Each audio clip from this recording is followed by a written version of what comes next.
Every team, every topic, everywhere. This is Believe.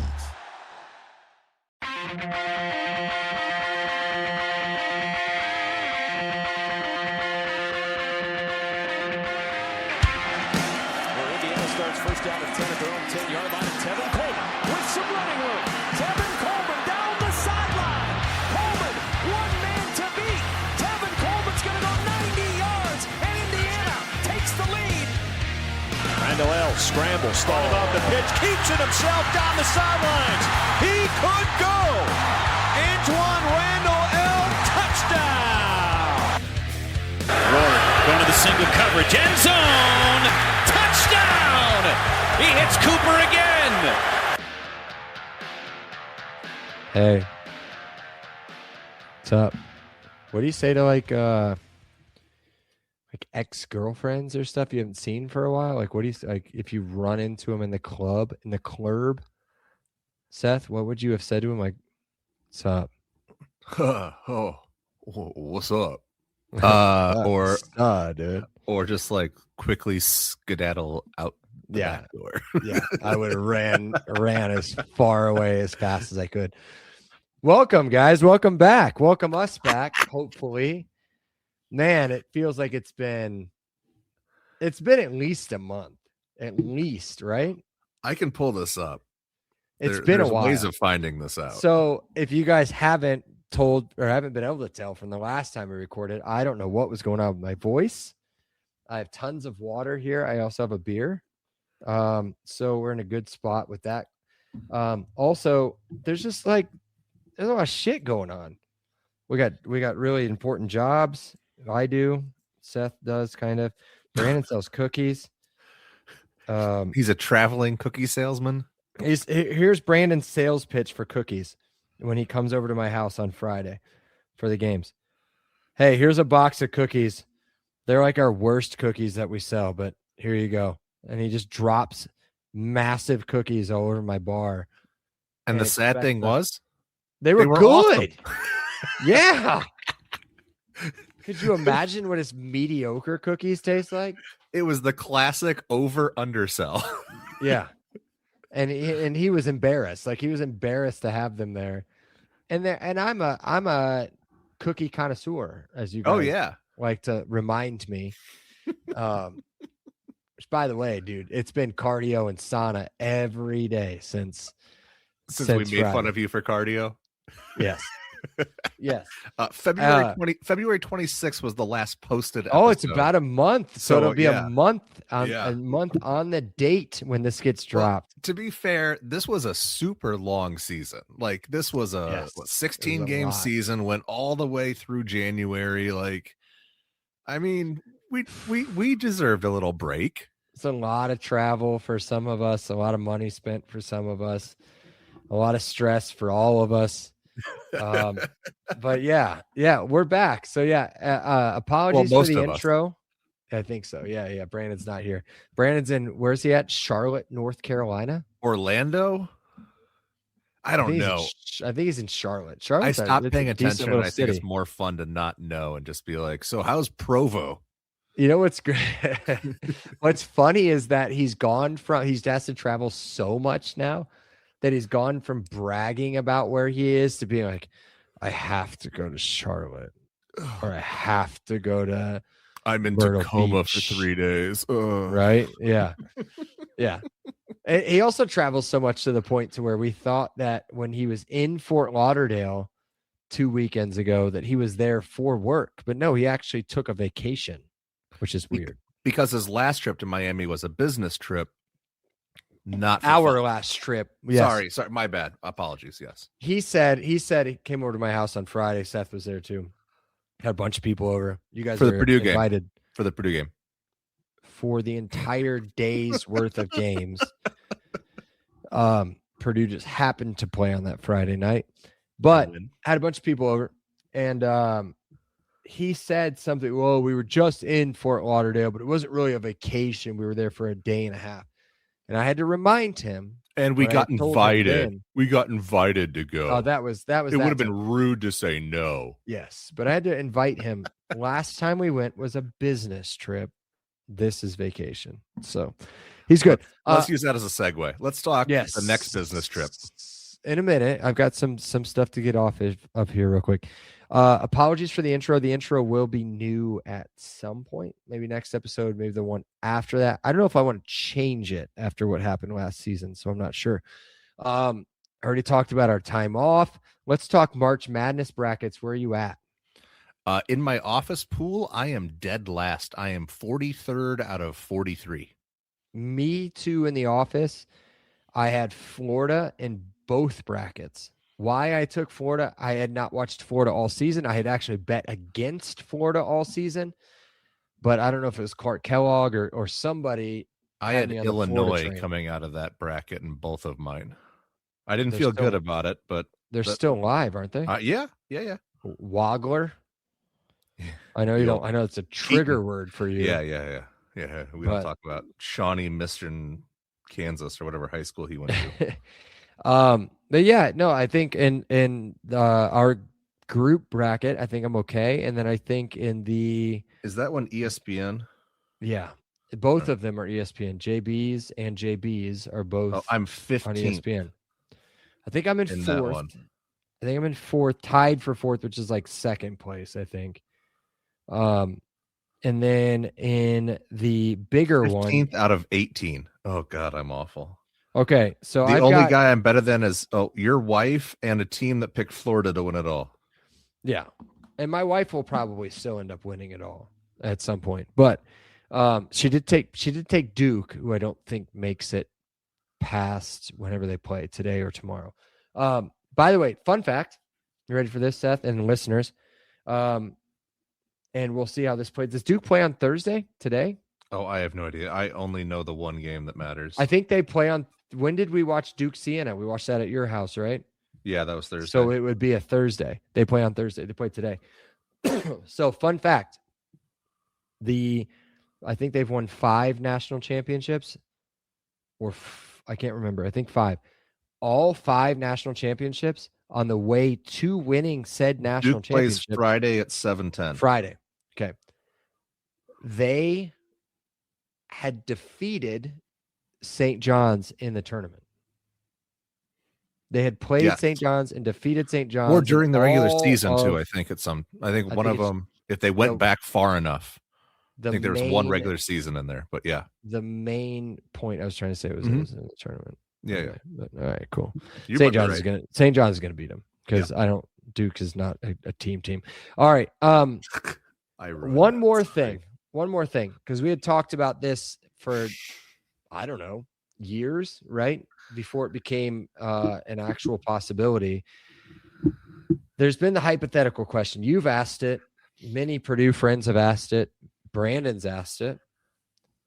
Would I give up Purdue winning a national title in basketball if that means IU wins a national title in football?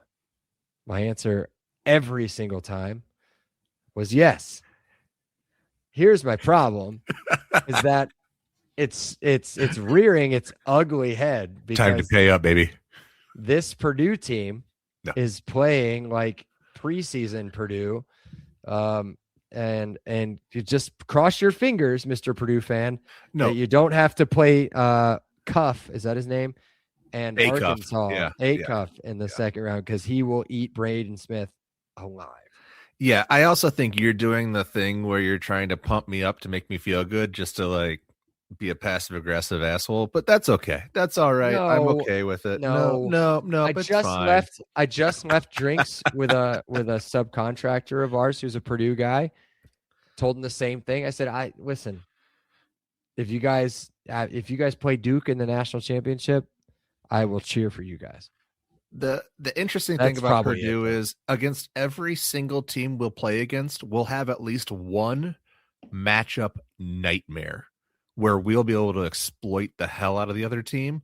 The problem is every other team we play against will have at least one massive exploit against us similarly. So it's like, I've said this about the team all since the Big Ten. It's this team can beat anybody and this team can lose to anybody. It's just a matter of hitting shots, playing defense and all that stuff. But it's just fun to have a basketball team this time of year to talk about. So yeah, it's fun also not to have a team in the tournament because it's stress free, bro. Well, stress free. What was the chart that Brandon sent us a couple of days ago that IU is the only basketball team in the Big Ten to not win a tournament game in the last 10 years, 11 years? I think they're like one of two. I feel like USC or Rutgers or somebody hasn't. No, they all won. No, they all won. Well, then we'll have to go back and look. This is not here. This right here. Michigan, Purdue, Michigan. Okay, so it's Penn State even won one. UCLA obviously has won some. It's got to be just Indiana, even Nebraska. Yeah. Dude, hey, by the way, how about that future on Nebraska? How about that future on Nebraska? That'll be interesting. Yes. Interesting. It'll be over. Whenever they play again this time. No, it won't be. No, it won't because they play Iowa. They've got an easy. I mean, their road keeps getting easier and easier. They might have the easiest game of the Sweet 16. Yeah. Now that I'm looking at it. Yeah. I know a lot of people probably say Purdue isn't too far behind. Tennessee's Iowa State. Yeah, Iowa State's going to beat Tennessee by 1,000. Yeah. Depends what team shows up. Iowa State's my sneaker team. All right. Man, I had something I was going to say and I lost it. So it doesn't matter, but we're not here to talk Purdue. We're not here to talk basketball. We're not here to talk March Madness necessarily. 6 Big Ten schools in Sweet 16. Yes. 2 teams from Michigan, 2 teams from Illinois, or 2 teams from Iowa. Sorry. Yeah. Lots of fun little stats though. Nebraska, first tournament they've ever been in. They make it to the final 16. Oh, and my other favorite thing is, what is it? No team, the furthest West team since 2000 to win a title was Baylor. Well, that was a joke tournament too. That was COVID tournament, I think. No, it was the year before. I think it was COVID tournament because there was nobody there. There was no. Okay, yeah. I think that was the one. So it was in Indy. Nobody was there. Yep. All right, you keep talking. I'll Google fact that. Yeah, you do that. All right, so we are doing, as you can see at the podcast title, it's called Repeat Season, or as the kids say, the youths, Repeat Season. I don't know if that's what they say or not. Yeah, it was 2021. So what their idea, meaning Seth and Brandon, just mainly Seth, is to talk about the likelihood of IU possibly repeating. So there's some stats in a good favor. There's some stats in a bad favor. There's also just like the schedule itself knows. Yeah, there's a schedule. We can talk schedule. We can talk schedule. Talk schedule now. I felt good about our schedule until I wrote it out in the outline, and then it got a little dicey. But I think when we go back through and we talk some other key points of the season, we'll talk good about it. But I want to make this very clear. This is not a schedule preview podcast. We're just running through the schedule to let everybody know where it's at. Okay. Spring game, by the way, officially announced. I believe it was today. It's on Thursday, April 23rd, 8 p.m. At least what IU was calling the save the date was sent out today. Another night, Thursday, spring game. If you have not seen a Signetti spring game, it is not, how do I say this nicely, overly exciting, but it is definitely not a Tom Allen or a Kevin Wilson spring game. Those were awful. All right, let's get into the schedule. I promised people my voice wasn't going to be a disaster. Seth, why don't you do the non-conference part of the schedule? Yeah, so week 1 is September 5th. Home game against North Texas, which obviously I think all of the preseason games or non-conference games, as we'll call them, should be show up and win games. I mean, we're not doing the preseason thing. These should be at the stage that Indiana is at, should be gimme games. Hold on. A question. As somebody that hypothetically doesn't pay attention to college football, pays attention enough to know that North Texas was 11-2. Yeah, but lost next season. Everybody. Everybody. Head coach Everybody. gone, running back gone, Quarterback gone, quarterback receiver gone, receiver gone. Yeah. So whole new team. Howard, so Division I AA HBCU on the 12th. And then that third game is the classic. It feels like every other year against Western Kentucky. The only fear is, holy hell, they might put up 40 points, but they might give up 80. So, yeah, so those should be 3 fairly easy cakewalk games, just like last year, where you can really tune up and get ready for the conference slate. And the good thing is the conference slate starts out, they're always tricky, but at least starts out somewhat manageable, right, Bragg? Yeah. So IU doesn't leave home for the entire month of September. Right. So you've got 4 in the one of the shortest months of the year, if not the tied. I guess it's tied for the shortest month of the year, right? No, February, dum-dum. How many are in September? 30. There's 30. That's right. Oh my God. I thought it was 28. I don't know why I thought it was 28. Yeah, clip that. clip the guy that forgot that the September has 30. So in a I mean, they all have 28 shorter days technically. I mean, if we're gonna do like, you're right.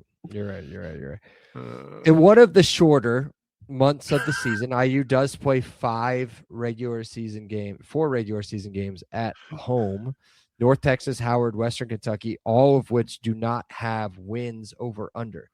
Moving on to the Big Ten schedule, opening with Northwestern at home, which FanDuel projects as a 5.5 win team, as Seth was hinting at, could not have been a better way to start the Big Ten schedule, especially as we'll move on, as you will see, is a pretty tough Big Ten schedule that, Seth, I dare you to tell me, could not have started any better.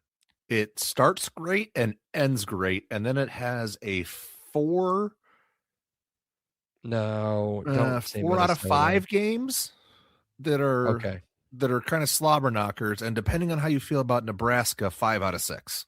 So that's what I'm saying. So, right, you start with a Northwestern team that should be middle of the road, should be able to beat them at home, right? If you the play following well. week, the following week you go to Rutgers. So this is the first test. Does the team travel? Yeah, and the fans will travel. You know that, you've seen it.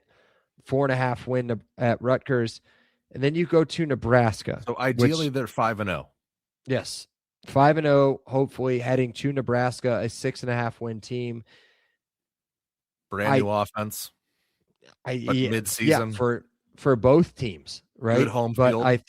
But I think that one of the teams, maybe the reigning national champion, is going to have a lot more talent across the board. Shouldn't be a major problem, but will be a good test before we head into the toughest part of the schedule. I would say you're statistically inclined, yes, to probably be that. This is what I was saying, right? So you head into, you got 3 non-conference, you get a good starter at home, you play 2 should be winnable games. How do I say this?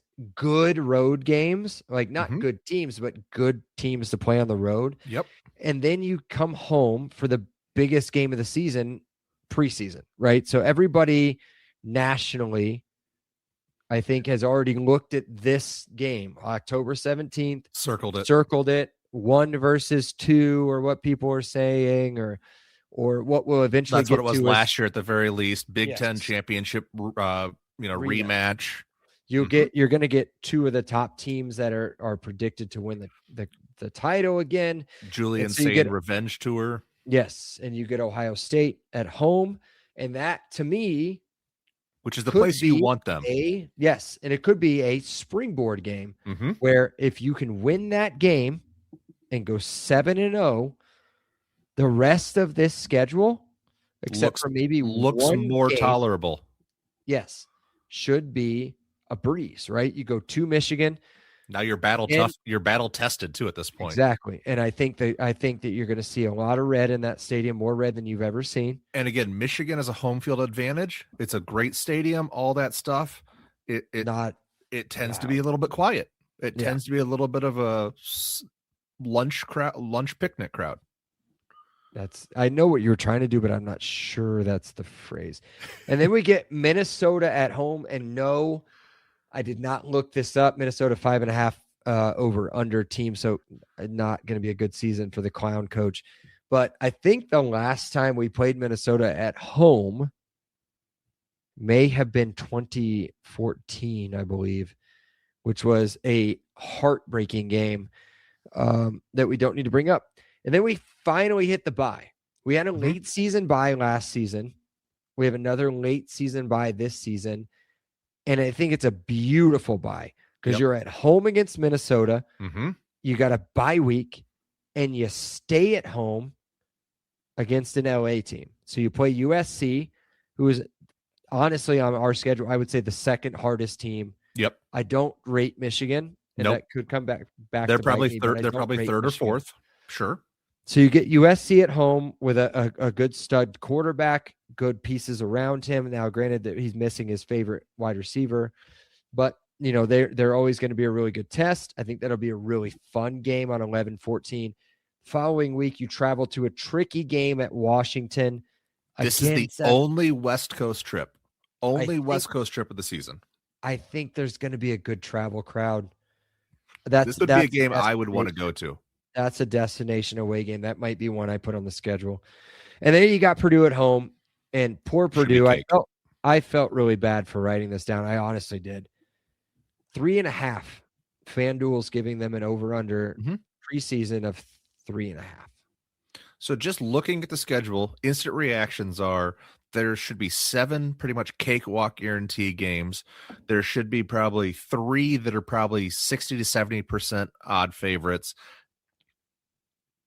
One flip. One flip. I was going to say, I thought I might have missed one in there somewhere. But yeah, I mean, is it tough? Yeah, it's tougher than last year, tougher than the year before. Is it still not the worst thing ever? No, there's some manageable pieces in there. There's the gauntlet, the Nebraska, Ohio State, Michigan. Yeah, that's not great, but it could be a lot worse. You're right. And there's reasons why what we're going to move into next have us where we're at, right? So we talk about likelihood of repeat. We're going to skip down to the third bullet point here. Yep. The last team to repeat as national champions wasn't I was that wrong long on this. ago. I know. I thought it was longer. Did you think it was LSU or something? I was going to say Florida 94, 95, maybe. Ooh, I would have gone. I would have gone like one of. I would have thought one of the Alabama or maybe the. I know Clemson went back to back, right? But it was like I didn't know if they went 2 out of 3. I don't even. It doesn't matter. But yeah, it was more recently than. Yeah, Georgia 21-22. Yeah, so Georgia 21-22. So let's look at the current odds right now, according to DraftKings, to win the 2026 national championship. I gave the top 5. We'll start from 5, and we will laugh at one of them. At number 5, they have Oregon at plus 900. That seems to make sense. Yep. And when we laugh is right here at number 4. They have Notre Dame at plus 700. Oh, I wasn't laughing yet. That's okay. Oh. Also at plus 700, Ohio State. Also at plus 700, Texas. This is where I thought the laughter would come in. No, because they reloaded. They've reloaded with, I think, better players. I think they'll be okay. And then, honestly, top of the list, and not by alphabetical orders. You can't tell. I went NOT. Top of the list is Indiana at plus 700. So the momentum's not stopped. We know the momentum hasn't stopped. It hasn't stopped nationally. Now, the other thing of repeat. No, let's stop. Let's stop for a second. Seth, out of those 5 teams, can you find 1, 2, or 3 that you have a really solid chance, without looking at their schedule, really solid chance of winning the national championship? Like, you could look at them and be like, I would actually bet a decent amount of money on that team. Yeah, I think Ohio State is a no-doubter. I think their defense needs to somehow be rebuilt, but I think that offense should be prolific. Jeremiah Smith, Henry, right? Yep. Freshman. Chris Henry's Jr. coming in. They still have the running backs who are all great. Not all of them, but the top 2 or 3 are Bo Jackson.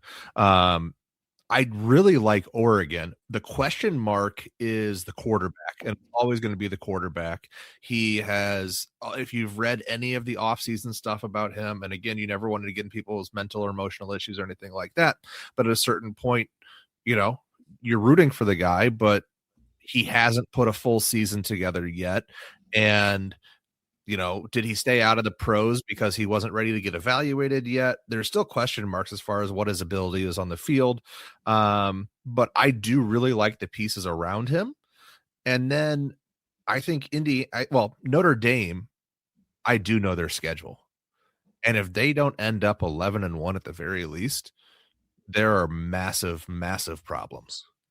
Well, if they get to 11, they automatically make the college football tournament, right? Right. Yeah. Playoff. And then I think Indiana has upside. They have potential. It's really weird being like, oh, the national reigning champion is kind of I know they're all tied at 700 and then Oregon's at 900, but like they're a little bit of an underdog because of those teams. Texas's quarterback, their running backs, their receivers. Ohio State, we just talked about all that. Notre Dame, their quarterback, their running backs are in the pros. Oregon, so it's like Indiana has some of the most variables really when you look at those top 5. Well, let me put it this way. It's a good transition, right? So you talk about, their wide receivers, their quarterback, their running back, right? Well, let's look at it this way, right? Mendoza, where's he? He's going to be number 1 overall, right? He's so gone. Who's coming in? The 6th best odds for Heisman winner in Josh Hoover. Okay. From TCU. And then you're replacing 2 All-American Cooper and Surratt. We'll get to it, right? So like the next question is, can we repeat the title? We talked about that. What are the odds of that as a team? What are the odds of repeating as a Heisman, right? For the same team? Again, you would think, I don't know, like, is it like Mark Ingram and whoever came after him at Alabama? Was it didn't Tebow win 2 in a row, or did he only win? No. He only won 1. No, he only won 1. He got screwed out of 1, I think. But it was Alabama 2020 and 2021 with Devonta Smith and Bryce Young, who I cannot believe won a Heisman Trophy. That's not the name I would have guessed. No, but of course, yeah. So then you go and look at the Heisman Trophy odds, and IU has got 4 of the listed players, right? So there's only one that has a reasonable amount of odds, right? It's Josh Hoover at plus 1,200. And now I haven't looked at the full odds, but I'm assuming Julian Sayin, Arch Manning, Jeremiah Smith. Those are probably Carr. Yeah. Okay. So it's the household names. Dante Moore as well. Yep. And then Josh Hoover. I think we named 5 people, and then you've got Josh Hoover. Also on the list, Nick Marsh and Charlie Becker. So there's your Cooper and Surratt replacements. Yep, at plus 20,000. And Turbo Richard, the running back, at plus 25,000, right? Which are astronomical odds. Astronomical. You'd bet $1, you win $200. But to even have odds listed on DK for 4 players. Yeah. For 4 players. That was unthought of. Yes. So here's the thing that you were hinting at, right? So it's a key position changeover. Usually it's quarterback or running back on the best team tends to be the Heisman candidates. So what I'm calling it is a key position reload. Like it's not a rebuild. And I'm pretty sure coach has said this. It's not a rebuild, it's a reload.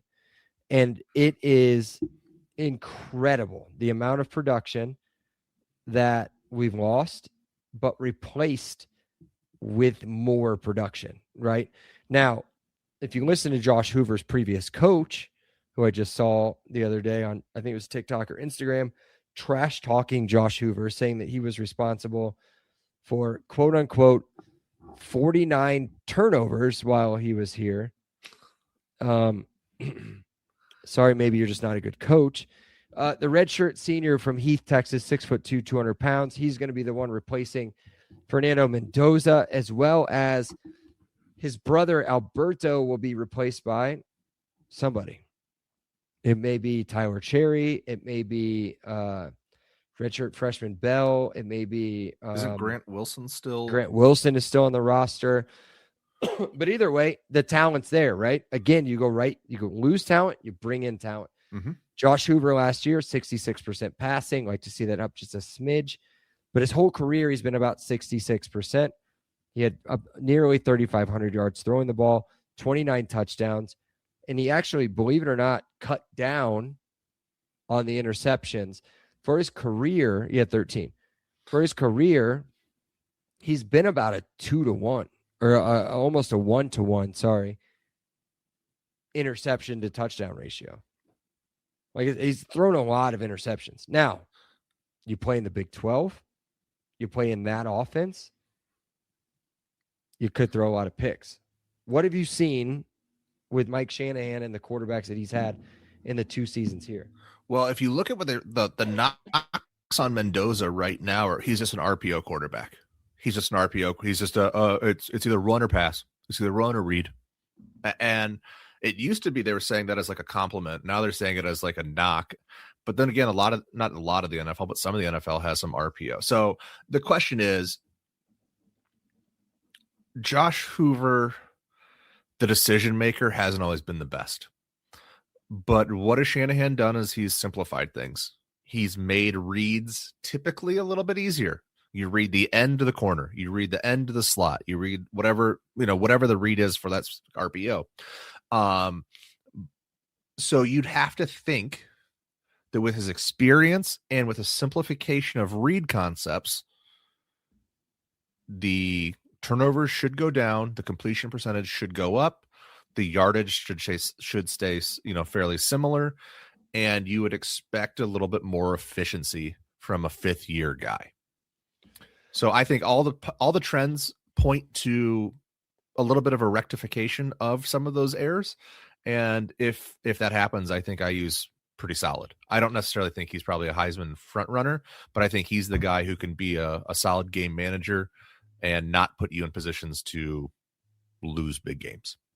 So if you go back and you look at last year, you're going to see the same spattering of rankings, right? You'll see Fernando's either ranked like somewhere in the 5 to 10 range, or some experts had him as the best quarterback transfer or the second best quarterback transfer. You're seeing the same things with Josh Hoover. If you go talk to, why can't I think of his name right now? I think it's Field. If you go listen to Field Yates, yep. You go listen to Joel Klatt. You go listen to a couple other major people in college football.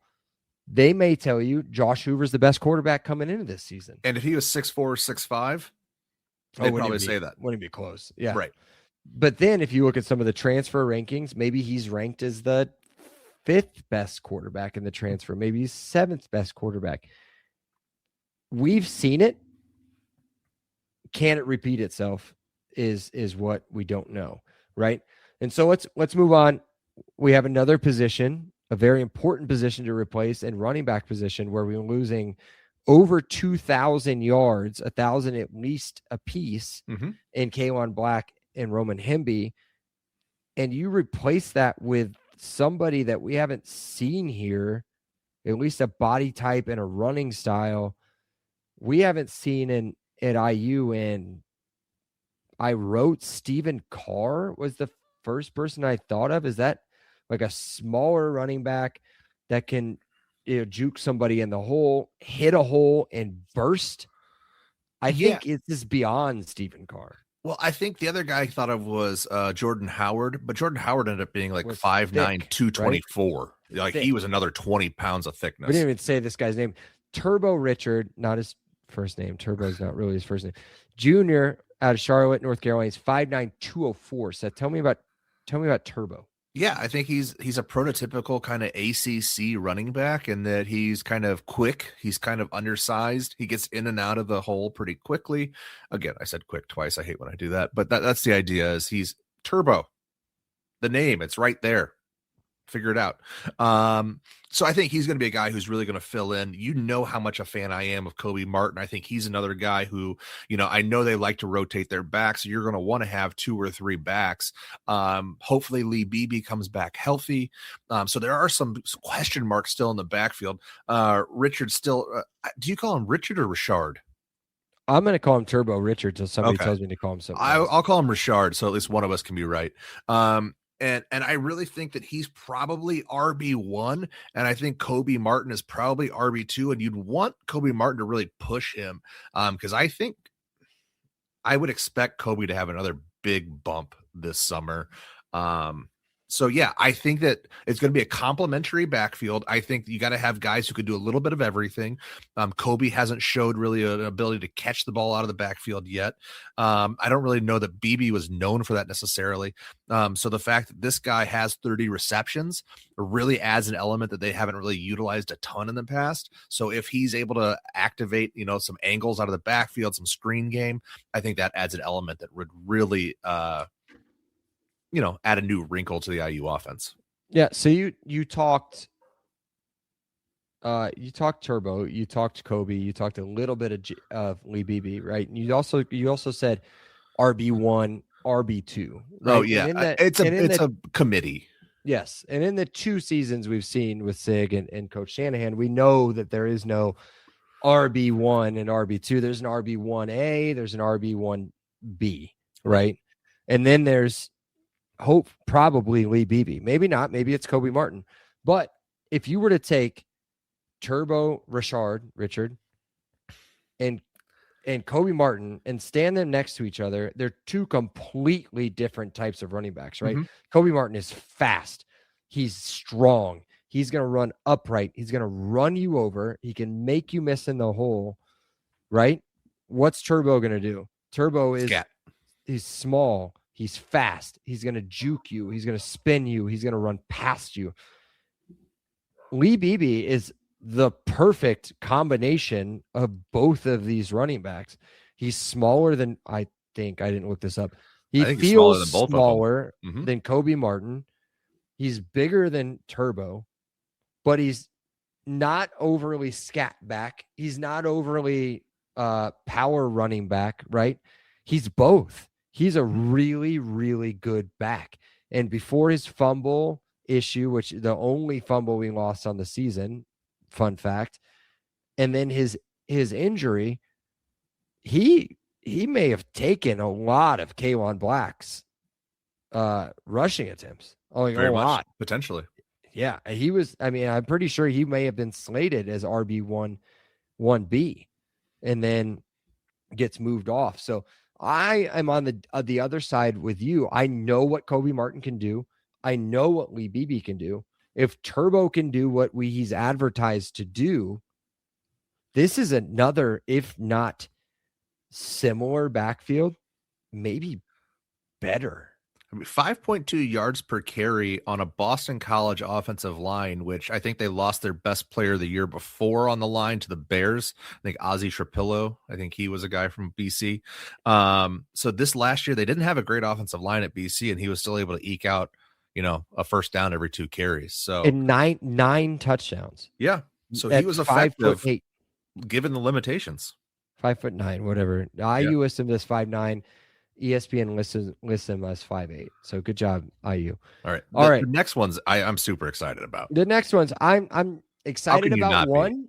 I'm excited about one. I need you to sell me on the second one.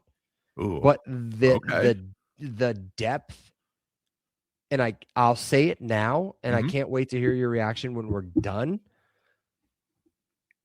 Overall talent in the depth may be the best, if not one of the best in the country. That's all I'm going to say.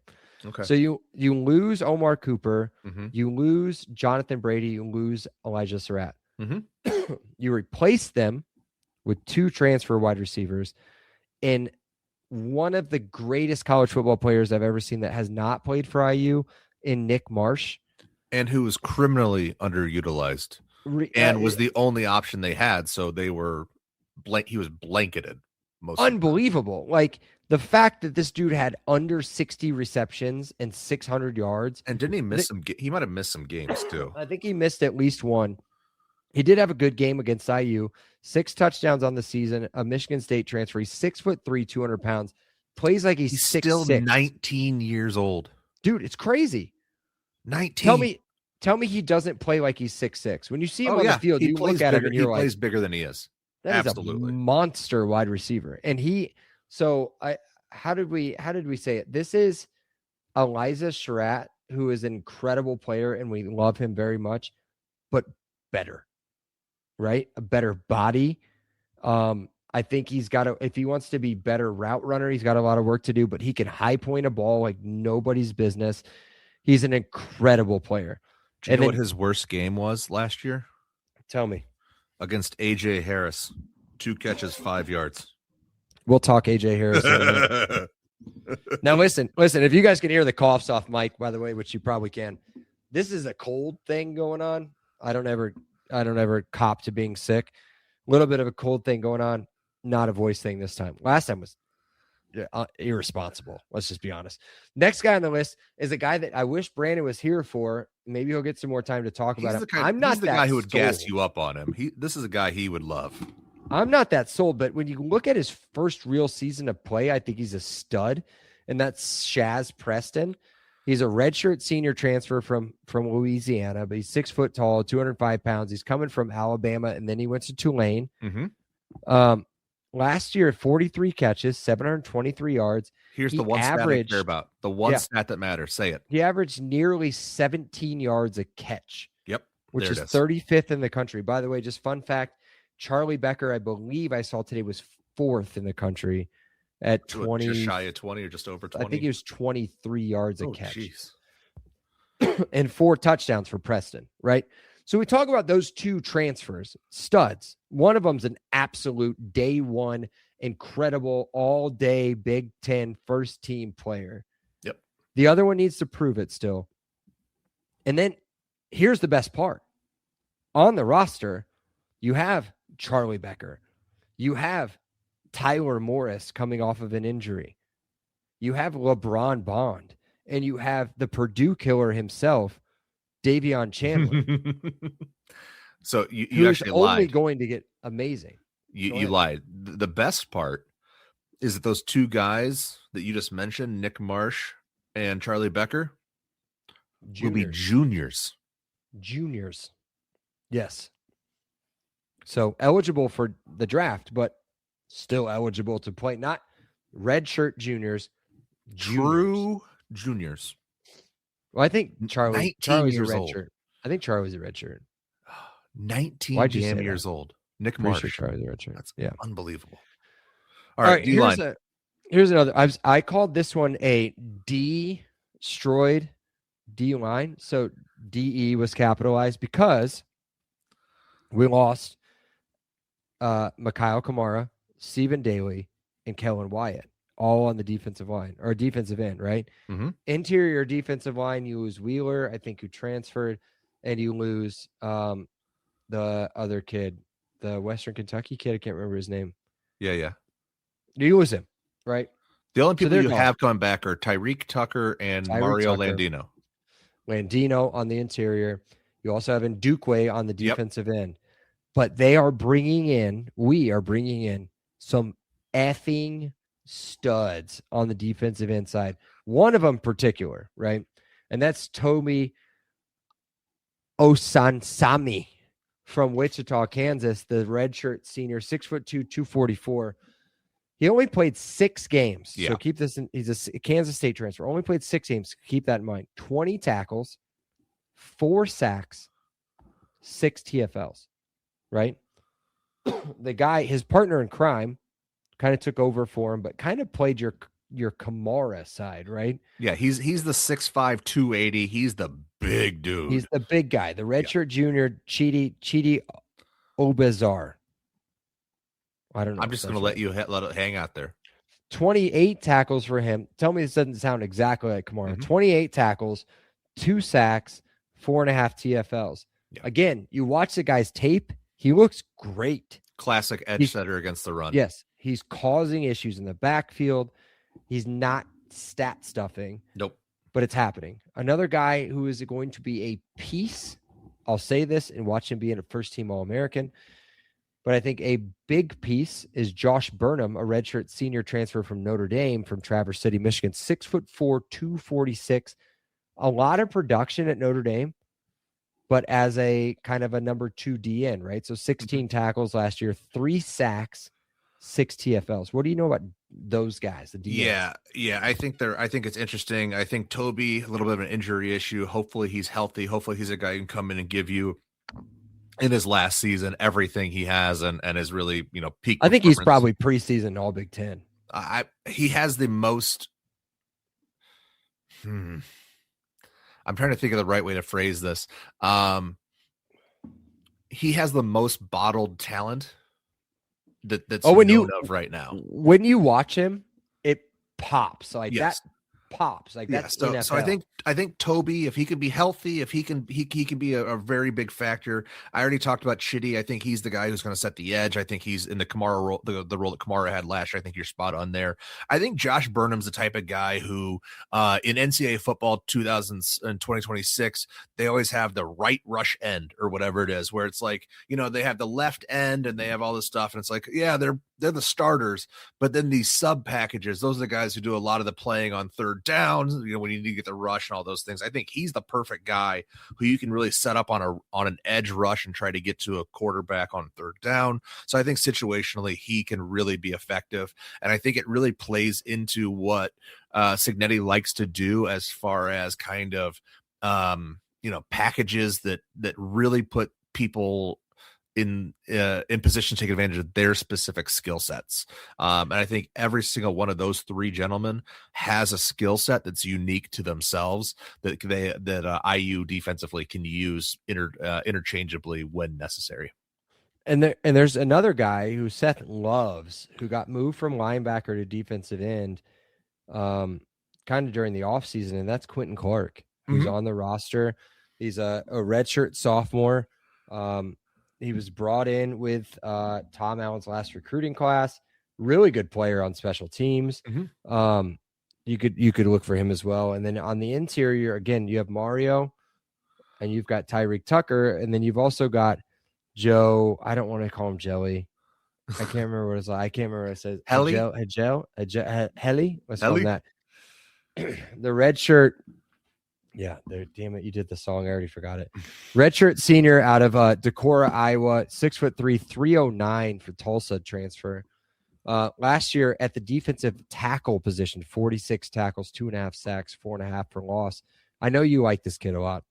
Yeah, he's another body to throw inside. You really want Tucker, who again I think was he a first team All Big Ten player, first team All American, I'm pretty sure. Oh yeah, and then Landino, who we have just been tremendously, fans of his tremendous upside, I should say, for 2 going on his 3rd year now. So you'd really want to see both of those guys take the lead and take ownership of that position. But D tackle is a position where you have to have 4, 5, 6 bodies. It's a heavy rotational position. It's another position where situationally the nose tackles, the 3 techniques, there's all types of defensive tackles, whether you're run stuffing, whether you're trying to get after a pass rush. So situationally, again, I hate to use that, but along the defensive line, that's so important to have people who have skill sets that you can plug and chug and really take advantage of.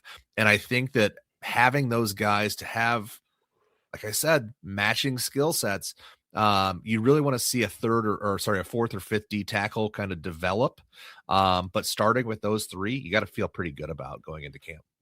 Yeah. And just to clean up some stuff on Tyreek Tucker, 3rd team All-American by the Associated Press, but also named 1st team by On3 and 2nd team by the Athletic. So, okay. And 1st team All Big Ten. I knew at least 1st team Big Ten, so I felt safe there. I didn't know which one was. Here's an interesting position: is the All-American hero linebacker and Aiden Fisher is gone, and there's no transfers directly in yet, right? Okay. But if you look at the depth, you've got Isaiah Jones, you've got Elijah Hardy, you've got Caden Turner, you've got Jeff Utzinger. Those are the only ones with significant playing time, right? You've got some freshmen that have been sitting and waiting. To me, this is the position to watch in the spring game or the spring in general. Yeah. To see who's playing. What are we doing? I also think it has the highest position for an upside candidate to really kind of come out of nowhere, kind of the Elijah Hardy from last year or 2 years ago, where you're just like, who the hell's number 2? Where's this? Or 21 or, I was trying to think who's he's 5. He's 5 now. I think. Who was I 2 think before that? Who was the number 5. linebacker we had before that? Jalen Thank Williams. You. Yeah. So yeah, it's like, who the hell's that guy? Then all of a sudden it turns out to be a pretty decent player. I think, I like Utzinger. I like Turner. I think we've been waiting for both those guys to fill in, but they keep bringing in other linebackers who obviously, take center stage. But I do think that starting with those 2 and being able to lean on those makes developing that third linebacker less of a priority, less of a burden. And you can kind of bring along somebody a little bit more patiently than, if you only had one decent linebacker. So I'm not so worried about it. I looked at the roster. I counted 83, I think currently. I could be wrong, but I think I had 83. I wouldn't be surprised if, I think middle linebacker, I think is probably one of the areas that I would love to see them maybe get one more guy. And then if there was some way to bring in a top flight tight end, I think those are probably the 2 areas that I'd still like to see them address if there was some chance in the spring. Jalen Williams was a linebacker for IU. It wasn't him that we were talking about. Jalen Walker. There it is. Thank you. Jalen Walker. Number 2. Yes. Jalen Williams actually played in the NFL for what I read. Because I was like, wait, that sounds also like somebody that plays for the Thunder. So are you nervous, though? They have 2 Jalen Williams. Are you nervous about the linebackers, or do you think that it'll solve itself? I mean, you have 6 months still. And the linebacker position, what do you see a lot? Do you see a lot of rotation in that position? Not really, right? Back in the Allen days, unfortunately, there was a ton of it, and we hated it. Right. So you're going to see Bones and you're going to see Hardy start day 1. It's either 3-3 or a 4-2 most of the time. So right. And Caden Turner saw some time last year. He's seen time his whole career. Redshirt senior at this point. Same tons of special teams experience. He's loyal, dependable. There. Utzinger played well when he was in, except for, and hopefully he's listening, except for one play against Maryland, which I ripped him for. But there's a ton of talent. There's a ton of talent that we've recruited in high school wise that's still on the roster that could see something. And they could also bring in somebody post spring, right? Linebacker's a position you could bring somebody in tomorrow and they could start. So, all right, let's move on. We've chatted for a long time, almost an hour. We have the last one here. I know. Yeah, one more. Okay. So we lose the greatest corner of all time in D'Angelo Pons, right? We're losing Lewis Moore. We know this. We've replaced him with some hopefully decent production and talent, as what he could have done last year was amazing. Hopefully, just Baldwin. Thank you very much. Right, Baldwin or Preston. Something or other from Wisconsin, Zachman. There's also another safety we brought in as well. So there's pieces there, right? But at the cornerback position, there's pieces there too. This was the one I was most nervous about until this guy showed up. So you think Jamari Sharp? I was fine with. I was fine with him at 1, but then when Ryland Gandy or yeah, that's it. So if you go look at our lads, which I did, I just wanted to peek a gander. You're welcome. So if you go look at our lads, they actually have Ryland Gandy starting. That's what I saw too. Yep. Over AJ Harris, the guy that we're talking about. They do that on purpose sometimes, where they'll just let the incumbent, and it's until it's official from the university, they just leave it there.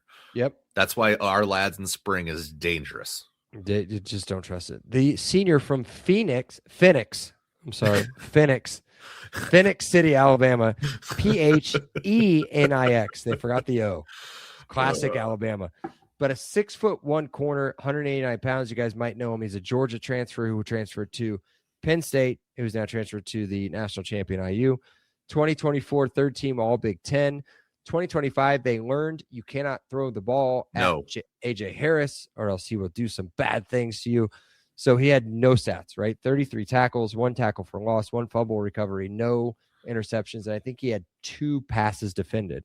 And this is a guy whose grade suffers because they refuse to throw at him. Right. It's frustrating because he's one of those guys who could potentially grade out in the low to mid 90s maybe, but ends up in the mid 80s a lot of times because he just doesn't have the reps. So that's where I think he thrives in this defense, because if they think he is the next, like he's the D'Angelo Pons replacement, right? 4 inches taller D'Angelo Pons. You're going to leave him out there on an island. Mm-hmm. And what do teams do? Even with D'Angelo Pons, they would try to pick on that because it makes sense. You've got everybody watching one side, the other side of the field, and you've got one guy watching the one side of the field because you trust him. Yep. This guy ranked out as the 5th best corner going into the 2025 season. Pons was 2nd, which is ridiculous. But I think he ended the 2024 season with like an 87 rating on PFF. And that was one season with Penn State. Yep. So in a competent defense, imagine what he can do. Now, granted, they did have a really good. No, that was a Tom Allen 2024, wasn't it? 2020 defensive coordinator would have been Tom Allen. Good for him. Yeah. Well done. Way to out kick the coverage on that one there, AJ. But yeah, no, I there's a lot of talent in defensive backfield. AJ Harris is a big time player. I know you like him. Yeah, I think he's a future pro. I think this is the guy who is the typical body, the 6'1", almost 200 pounds. That's exactly what you want from a corner, especially in the Big Ten. He has Big Ten experience. He has SEC experience.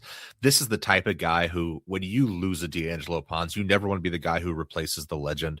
And I'm not saying D'Angelo Pons necessarily is a legend. He's definitely, legendary in IU football. But this is a guy who you can feel really good about and be like, damn, we got a really good replacement coming in, and he might not be Pons. He may not be as good as him ends up being as far as playmaking, maybe. But he's going to come in and he's going to do a lot of things that are really good. That this is going to help this football team, and it's going to limit the explosiveness of the receivers.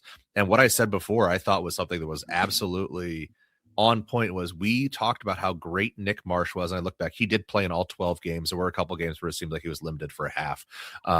But he played in a full 12 games, so his numbers were a little under what I expected.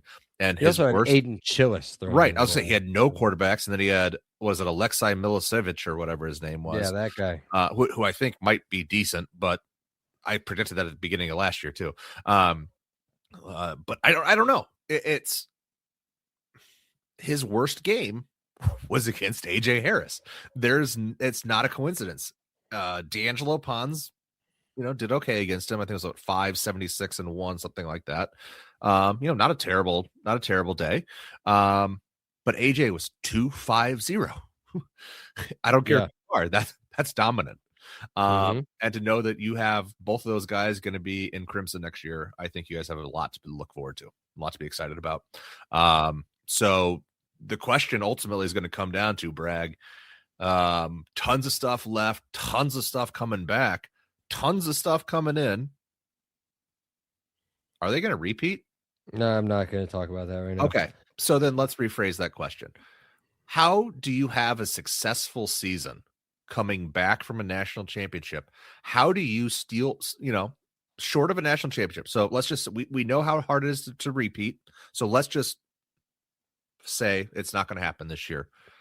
What does a successful rebound season look like for IU? So I don't want to put us in this threshold yet, but let's be honest, that's kind of where we're at this playoffs. Point. I think it's playoffs.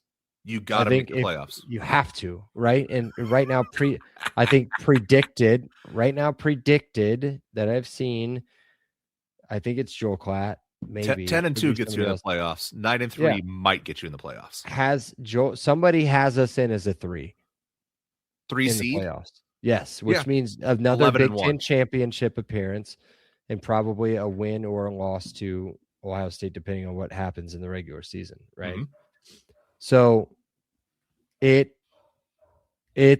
I think that's where we're at, honestly, until we get a season, which we knew with Sig the previous 5 years that he had brought a new quarterback in, and we had talked about how I don't necessarily love that. Right.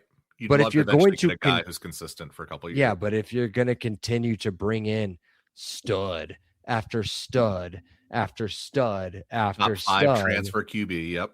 Then it's hard to be mad at that and not accept anything less than the playoff.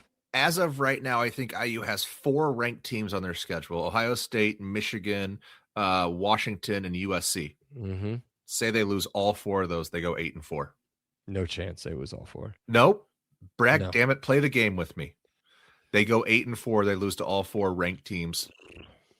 They go to the Pop-Tarts Bowl. That's successful. That's what I was going to say. It's got to be the Pop-Tarts Bowl. Fuck. Damn. They go to the ReliaQuest Bowl. Meineke Car Care Bowl in Charlotte. Oh, it's in Charlotte, though. I don't know. Maybe it's the Duke Mayo Bowl now. I don't know what it is. I don't know any of the bowl games. I think the Pop-Tart Bowl's in Charlotte. No, it's in Orlando. Pop-Tart one's like the only fun bowl. So you get a non-Pop-Tart bowl. You go 8-4 and you go to the Alamo Bowl. Is that what if it's a Las Vegas Bowl? Is that a good one? That's what I predicted. That's what I predicted last year at 9-3. Okay. I predicted that. So if it's 8-4 and you go to Las Vegas Bowl, are you happy?